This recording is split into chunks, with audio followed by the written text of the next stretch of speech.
नमस्कार। रउआ सबके सुनावत है जूता मोजा के कहा। जूता कहलस मोजा से, जूता कहलस मोजा से कि हमरे बल पर कूदे ल, ए अज्ञानी हम कहा तू हमरे के न पूछे। तब मोजा कहलस ए जूता तू मत करा अभिमान। तब मोजा कहलस ए जूता तू मत करा अभिमान, ऐठल छोरा हमरा ऊपर कैले नहीं खाए सान। तब मोजा के ई बात सुन के जूता कहलस डांट के, मोजा के ई बात सुन के जूता कहलस डांट के, एक दिन जे हट जाइम त जियान हो जेबा फाट के। तब मोजा कहलस सुना जूता भइल गुमान बा तोहरा।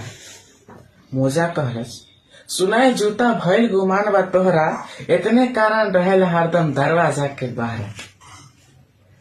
तब जूता कहता तोहरा अभी मालूम नइखे होला हमरो मालिश। तोहरा अभी मालूम नइखे होला हमरो मालिश, हफ्ता में दूसरे तीसरे दिन होत रहिले पालिश। तब मोजा कहता तोहरी लाइज बा हमरा लगे।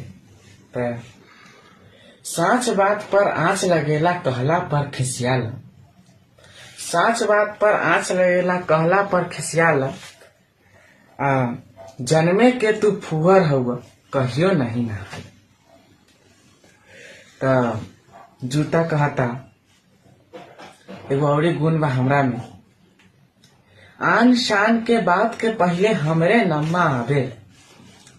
आन शान में बात के पहले हमरे नम्मा आवेला, तोहरा के केहू ना पूछे हमरे के देखलावे। यहाँ झगड़ा झंझट होला त लोग बोलेला ना मारो जूता निकाल के, केहू थोड़े ना कही मोजा निकाल के मारो। तब मोजा कहता सुनाए जूता अभी तोहरा धैले बाटे भुलावन। सुनाए जूता अभी तोहरा धैले बाटे भुलावना, छठियारा में कहियो तोहरा परल नहीं बिछावन। तब जूता कहता देखा हम कहाँ कहाँ जाइले, आग भौर में हम घुसिले तू घुसबा त जर जइबा। आग भौर में हम घुसिले तू घुसबा त जर जइबा, हमरा इतना खट देबा त दांत चियर के मर जइबा।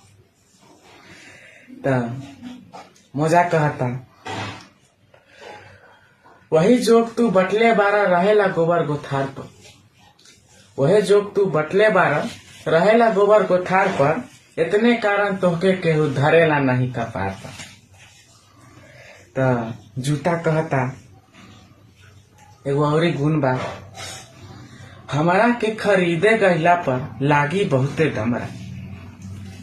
हमरा के खरीदे गइला पर लागी बहुते डमरा, आ फोम ओम के मत बुझिया हम हई पक्का चमड़ा।